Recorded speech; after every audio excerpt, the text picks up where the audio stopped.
Chapter 10 The Rogue Bludger. Since the disastrous episode of the Pixies, Professor Lockhart had not brought live creatures to class. Instead, he read passages from his books to them and sometimes reenacted some of the more dramatic bits.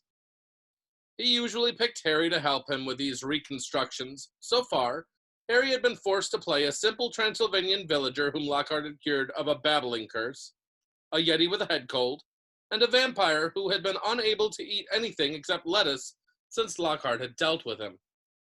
Harry was hauled to the front of the class during their very next Defense Against the Dark Arts lesson, this time acting a werewolf. If he hadn't had a very good reason for keeping Lockhart in a good mood, he would have refused to do it. Nice loud howl, Harry! Exactly. And then, if you'll believe it, I pounced, like this, slammed him to the floor thus with one hand. I managed to hold him down with the other. I put my wand to his throat. I then screwed up my remaining strength and performed the immensely complex amorphous charm. He let out a piteous moan. Go on, Harry. Higher than that. Good. The fur vanished, the fangs shrank, and he turned back into a man. Simple yet effective, and another village will remember me forever as the hero who delivered them from the monthly terror of werewolf attacks. The bell rang and Lockhart got to his feet. Homework? Compose a poem about my defeat of the Wagga Wagga werewolf. Signed copies of Magical Me to the author of the best one. The class began to leave. Harry returned to the back of the room where Ron and Hermione were waiting. Ready? Harry muttered. Wait till everyone's gone, said Hermione nervously. All right. She approached Lockhart's desk, a piece of paper clutched tightly in her hand. Harry and Ron right behind her. Professor Lockhart, Hermione stammered, I wanted to get this book out of the library, just for background reading. She held out the piece of paper, her hand shaking slightly. But the thing is, it's in the restricted section of the library, so I need a teacher to sign for it. I'm sure it would help me understand what you were saying in Getting with Ghouls about slow-acting venoms. Ah, Getting with Ghouls, said Lockhart, taking the note from Hermione and smiling widely at her. Possibly my very favorite book. You enjoyed it? Oh, yes, said Hermione eagerly. So clever the way you trapped that last one with the tea strainer. Well, I'm sure no one will mind me giving the best student in the year a little extra help, said Lockhart warmly, and he pulled out an enormous peacock quill. Yes, nice, isn't it? He said, misreading the revolting look on Ron's face. I usually save it for book signings. He scrawled an enormous loopy signature on the note and handed it back to Hermione. So, Harry, said Lockhart, while Hermione folded the note with fumbling fingers and slipped it into her bag. Tomorrow's the first Quidditch match of the season, I believe. Gryffindor against Slytherin, is it not? I hear you're a useful player. I was Seeker too. I was asked to try for the national squad, but preferred to dedicate my life to the eradication of the dark forces. Still, if ever you feel the need for a little private training, don't hesitate to ask. Always happy to pass on my expertise to less able players. Harry made an indistinct noise in his throat and then hurried off after Ron and Hermione. I don't believe it, he said, as the three of them examined the signature on the note. He didn't even look at the book we wanted. That's because he's a brainless git, said Ron. But who cares? We've got what we needed. He is not a brainless git, said Hermione shrilly as they half ran towards the library. Just because he said you were the best student in the year. They dropped their voices as they entered the muffled stillness of the library. Madame Pince, librarian, was a thin, irritable woman who looked like an underfed vulture. Most potent potions, she repeated suspiciously, trying to take the note from Hermione, but Hermione wouldn't let it go. I was wondering if I could keep it, she said breathlessly. Oh, come on, said Ron, wrenching it from her grasp and thrusting it at Madame Pince. We'll get you another autograph. Lockhart will sign anything if it stands still long enough. Madame Pince held the note up to the light, as though determined to detect a forgery, but it passed the test. She stalked away between the lofty shelves and returned several minutes later carrying a large, moldy-looking book. Hermione put it carefully into her bag, and they left, trying not to walk too quickly or look too guilty. 5 minutes later, they were barricaded in Moaning Myrtle's out-of-order bathroom once again. Hermione had overridden Ron's objections by pointing out that it was the last place anyone in their right mind would go, so they were guaranteed some privacy. Moaning Myrtle was crying noisily in her cubicle, but they were ignoring her, and she them. Hermione opened most potent potions carefully, and the three of them bent over the damp, spotted pages. It was clear from a glance why it belonged in the restricted section. Some of the potions had effects almost too gruesome to think about, and there were some very unpleasant illustrations, which included a man who seemed to have been turned inside out, and a witch sprouting several extra pairs of arms out of her head. "Here it is," said Hermione excitedly, as she found the page headed "The Polyjuice Potion." It was decorated with drawings of people halfway through transforming into other people.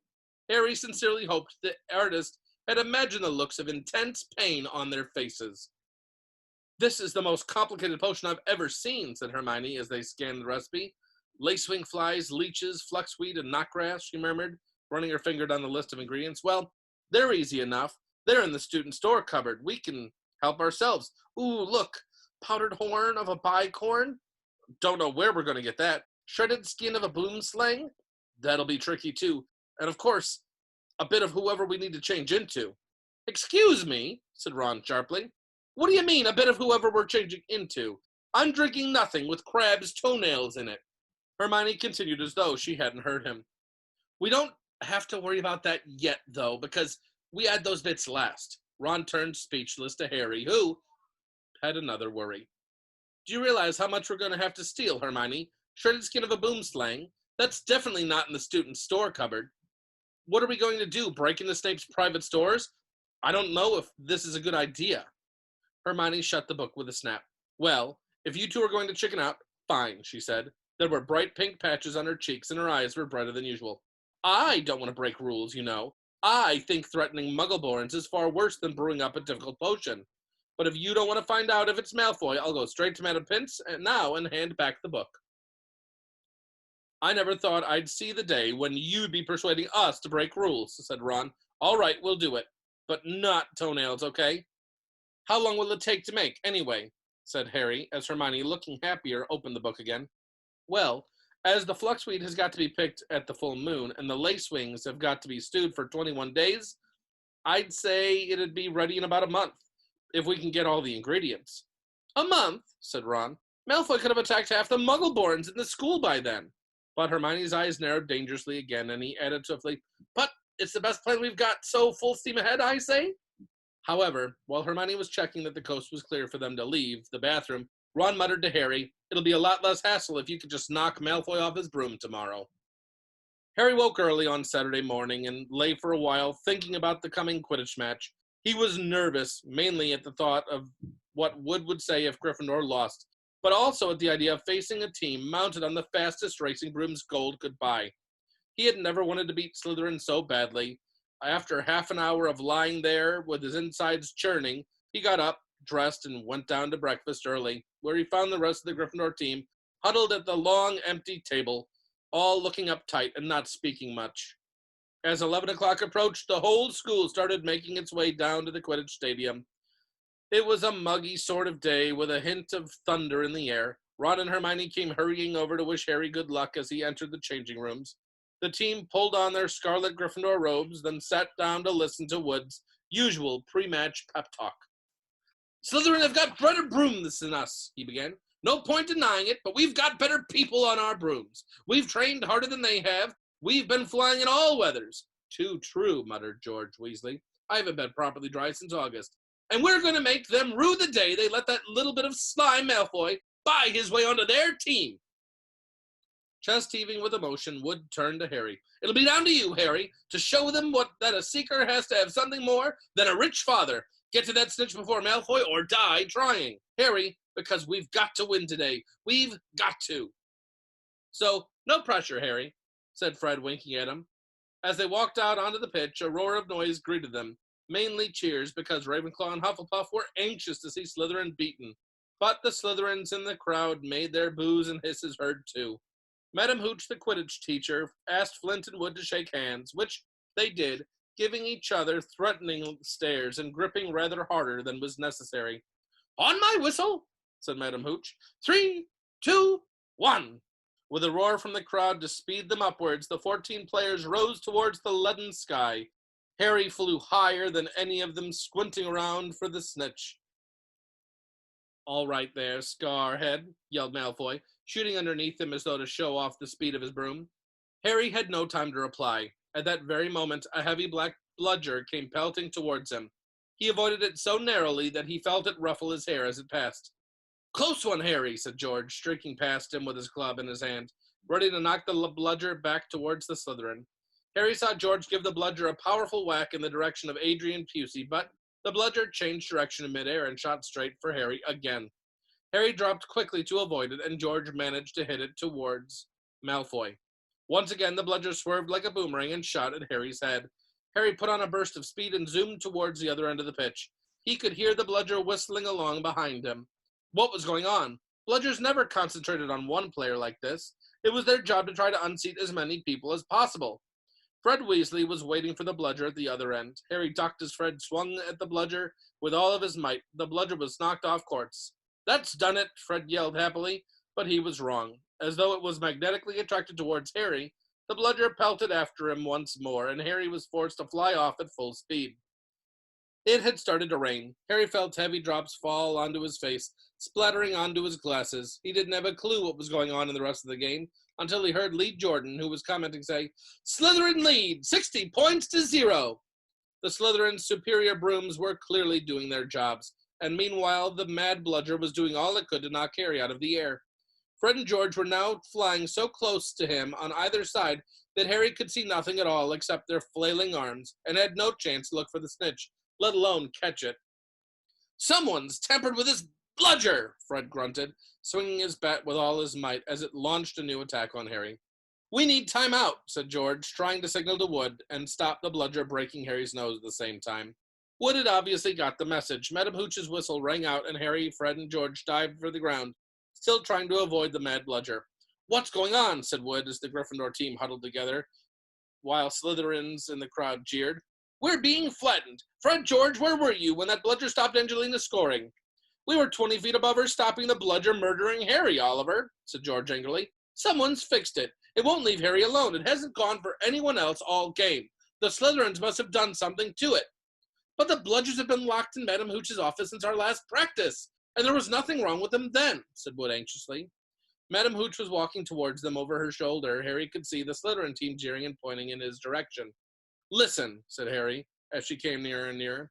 With you two flying around me all the time, the only way I'm going to catch the snitch is if it flies up my sleeve. Go back to the rest of the team and let me deal with the rogue one. Don't be thick, said Fred.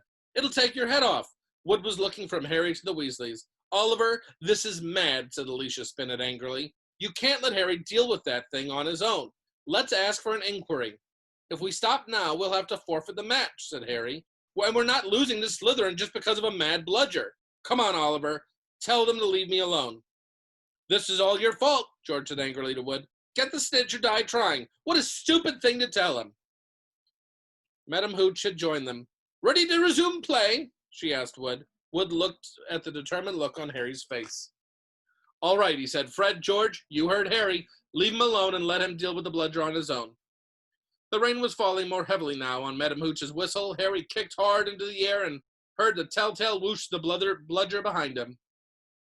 Higher and higher Harry climbed. He looped and swooped, spiraled, zigzagged, and rolled. Slightly dizzy, he nevertheless kept his eyes wide open. Rain was speckling his glasses and ran up his nostrils as he hung upside down, avoiding another fierce dive from the bludger. He could hear laughter from the crowd. He knew he must look very stupid, but the rogue bludger was heavy and couldn't change direction as quickly as he could. He began a kind of roller coaster ride around the edges of the stadium, squinting through the silver streaks of rain to the Gryffindor goalposts, where Adrian Pusey was trying to get past Wood. A whistling in Harry's ear told him the bludger had just missed him again. He turned right over and sped in the opposite direction. Training for the ballet, Potter, yelled Malfoy as Harry was forced to do a stupid kind of twirl in midair to dodge the bludger. Off Harry fled, the bludger trailing a few feet behind him, and then, glancing back at Malfoy in hatred, he saw it, the golden snitch. It was hovering inches above Malfoy's left ear, and Malfoy was busy laughing at Harry, hadn't seen it. For an agonizing moment, Harry hung in midair, not daring to speed towards Malfoy, in case he looked up and saw the snitch. Wham! He had stayed still a second too long. The bludger had hit him at last, smashed into his elbow. and Harry felt his arm break. Dimly, dazed by the searing pain in his arm, he slid sideways on his rain-drenched broom, one knee still crooked over it, his right arm dangling useless at his side. The bludger came pelting back for a second attack, this time aiming at his face. Harry swerved out of the way, one idea firmly lodged in his numb brain. Get to Malfoy. Through a haze of rain and pain, he dived for the shimmering, sneering face below him, and saw its eyes widen with fear. Malfoy thought Harry was attacking him. What the? He gasped, careening out of Harry's way.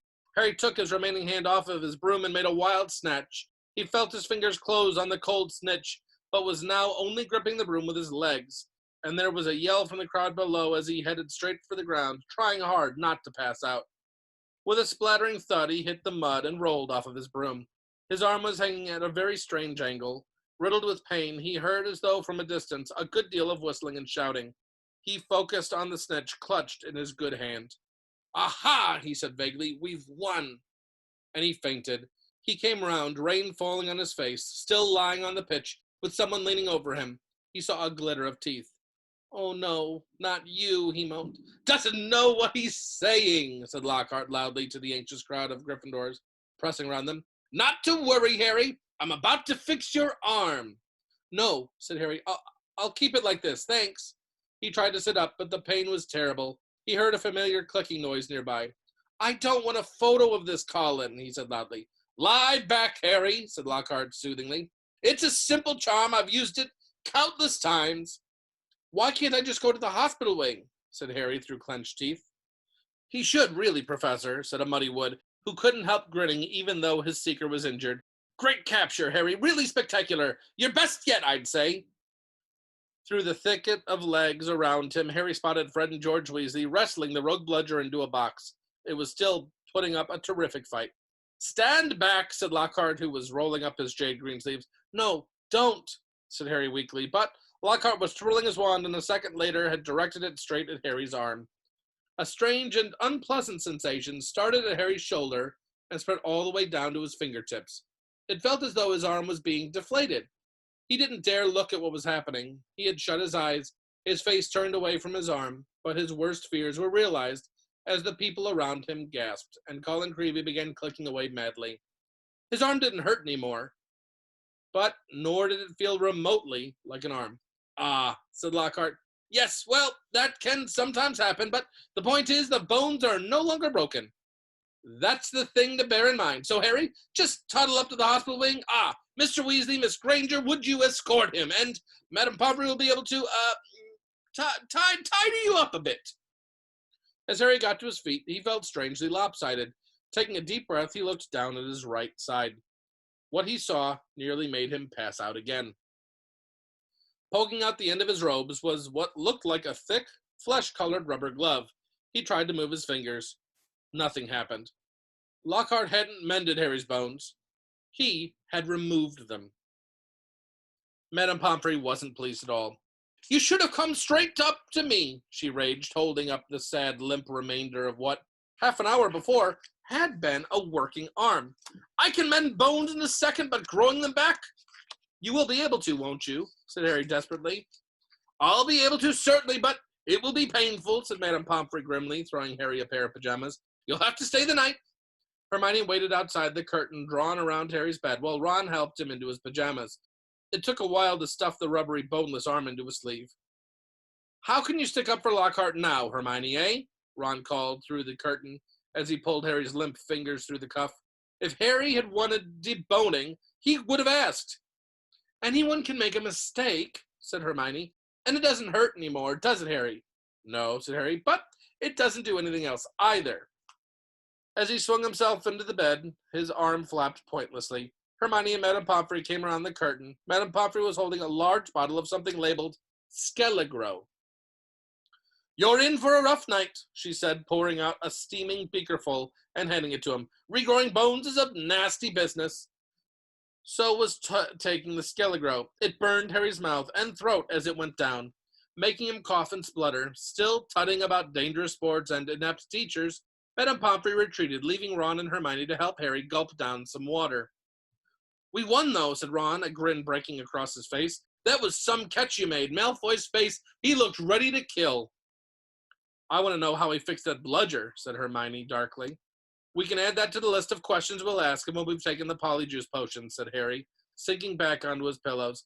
I hope it tastes better than this stuff. If it's got bits of Slytherins in it, you've got to be joking, said Ron. The door to the hospital wing burst open at that moment.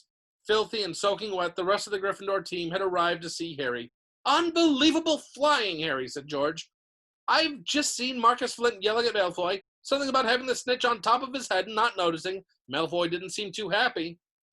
They had brought cakes, sweets, and bottles of pumpkin juice. They gathered around Harry's bed and were just getting started on what promised to be a good party when Madame Pomfrey came storming over, shouting, This boy needs rest. He's got 33 bones to regrow. Out! Out! And Harry was left alone, with nothing to distract him from the stabbing pains in his limp arm. Hours and hours later, Harry woke quite suddenly in the pitch blackness and gave a small yelp of pain. His arm now felt full of large splinters. For a second he thought it was that which had woken him. Then, with a thrill of horror, he realized that someone was sponging his forehead in the dark. Get off, he said loudly, and then, Dobby! The house elf's goggling tennis ball eyes were peering at Harry through the darkness. A single tear was running down his long, pointed nose. Harry Potter came back to school, he whispered miserably. Dobby warned and warned Harry Potter. Ah, sir, why didn't you heed, Dobby? Why didn't Harry Potter go back home when he missed the train? Harry heaved himself up onto his pillows and pushed Dobby's sponge away. What are you doing here, he said. And how did you know I missed the train? Dobby's lip trembled, and Harry was seized by a sudden suspicion.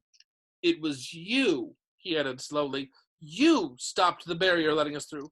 Indeed, yes, sir, said Dobby, nodding his head vigorously, ears flapping. Dobby hid and watched for Harry Potter and sealed the gateway, and Dobby had to iron his hands afterwards. He showed Harry 10 long bandaged fingers. But Dobby didn't care, sir, for he thought Harry Potter was safe, and never did Dobby dream that Harry Potter would get to school another way. He was rocking backwards and forwards, shaking his ugly head. Dobby was so shocked when he heard Harry Potter was back at Hogwarts. He let his master's dinner burn. Such a flogging Dobby had never had, sir. Harry slumped back onto his pillow. You nearly got Ron and me expelled, he said fiercely. You'd better clear off before my bones come back, Dobby, or I might strangle you. Dobby smiled weakly. Dobby is used to death threats, sir. Dobby gets them 5 times a day at home. He blew his nose on the corner of that filthy pillowcase he wore, looking so pathetic that Harry felt his anger ebb away in spite of himself. Why do you wear that thing, Dobby? He asked curiously. This, sir? Said Dobby, plucking at his pillowcase. 'Tis a mark of a house elf's enslavement, sir. Dobby can only be freed if his master is presented with clothes, sir.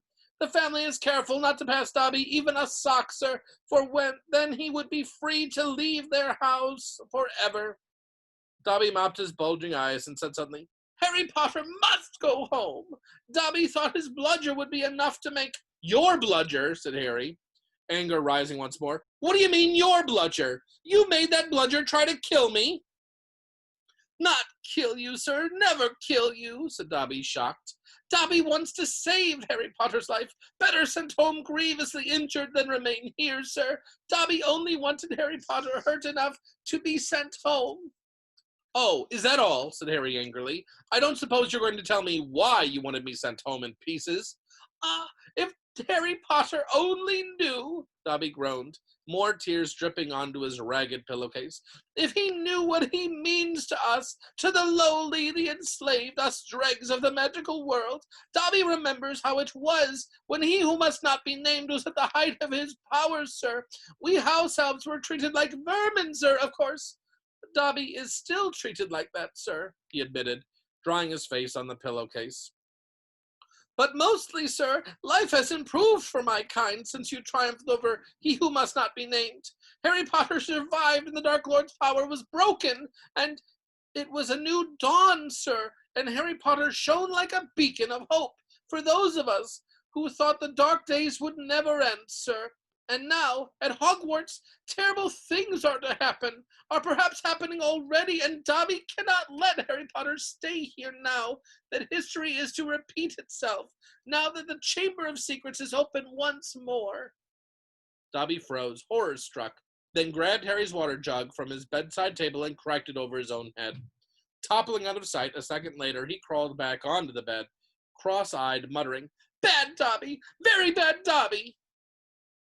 "So, there is a Chamber of Secrets," Harry whispered. And did you say it's been opened before?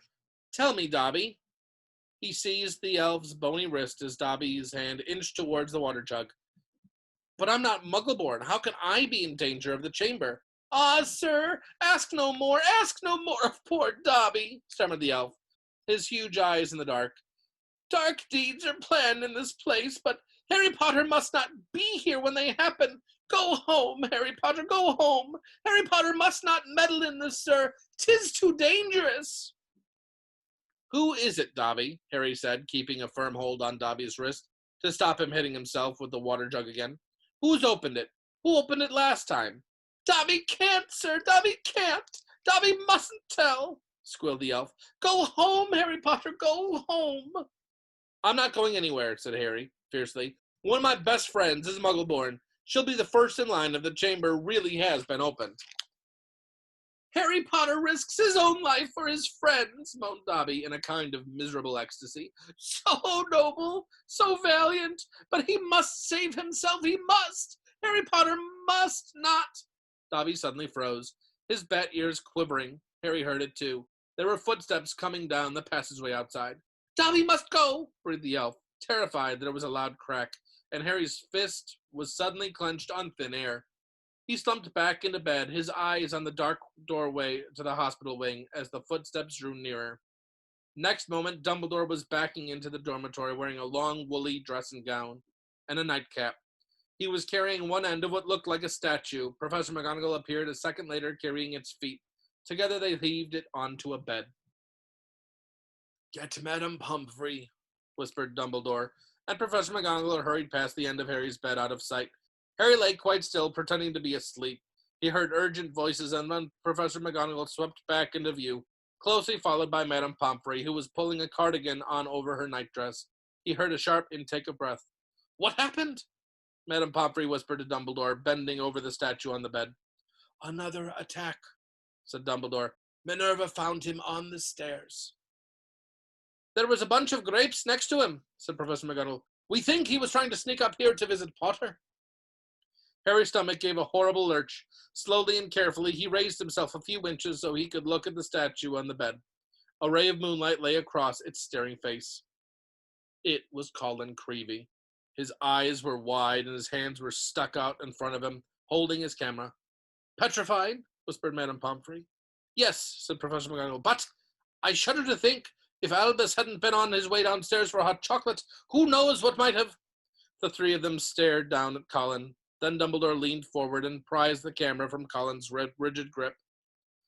"You don't think he managed to get a picture of his attacker?" said Professor McGonagall eagerly. Dumbledore didn't answer.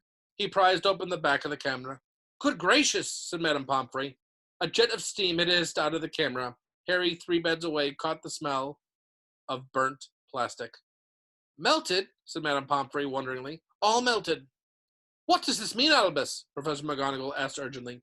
"It means," said Dumbledore, "that the Chamber of Secrets is indeed open again." Madame Pomfrey clapped a hand to her mouth. Professor McGonagall stared at Dumbledore. "But Albus, surely—" "Who?" "The question is not who," said Dumbledore, his eyes on Colin. "The question is how." And from what Harry could see of Professor McGonagall's shadowy face, she didn't understand this any better than he did. And that's the end of Chapter 10.